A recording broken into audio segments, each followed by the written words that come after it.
इशिता परम और सिमी की चाल में फंस जाती है।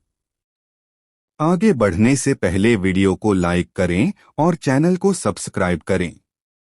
जब इशिता कहती है कि उसे कुछ समझ नहीं आ रहा, तभी परम सामने आकर उसे बहुत चालाक बताता है और कहता है कि उसे पहले से ही इस बात का अंदेशा था। इशिता हैरान होकर पूछती है कि उसकी वजह से यह सब कैसे हो सकता है और उसने आखिर क्या किया है।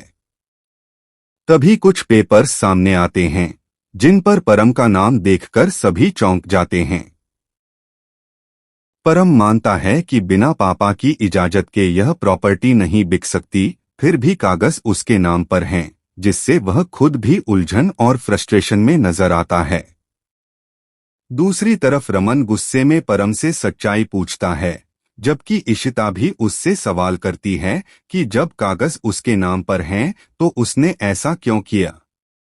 इसी बीच रोमी और आदि के बीच झगड़ा होता है, जहां रोमी सिमी पर सवाल उठाता है कि वह परम का साथ क्यों दे रही है, जबकि आदि गुस्से में होते हुए भी खुद को संभालने की बात करता है। घरवाले इस तनाव से परेशान हैं और रमन परम पर दबाव डालता है कि वह सच बताए। परम सफाई देते हुए कहता है कि उसे कुछ नहीं पता और उसने जो भी किया वह रूही की वजह से किया।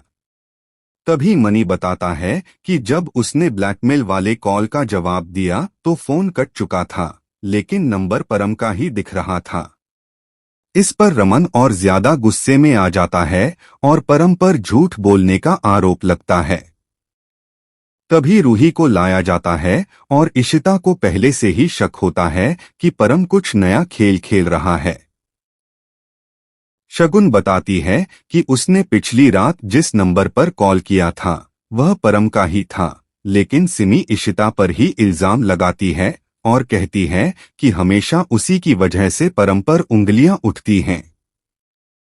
तभी परम रूही को सामने लाकर खड़ा करता है और रूही कहती है कि उसने इशिता को वहां देखा था, जिससे सभी को गहरा झटका लगता है, क्योंकि उन्हें यकीन है कि इशिता ऐसा नहीं कर सकती। शक होता है कि शायद सिमी ने रूही को मजबूर किया हो। इसी बीच दो गुंडे लाए जाते हैं और परम कहता है कि उसका फोन चोरी हो गया था और किसी ने उसी फोन से कॉल करके उसे फंसाने की कोशिश की। इशिता रूही से सच बताने को कहती है, तभी गुंडे मान लेते हैं कि उन्होंने किसी के कहने पर फोन लिया था और इशिता का नाम लेते हैं, जिससे माहौल और बिगड़ जाता है। रमन को बहुत गुस्सा आता है और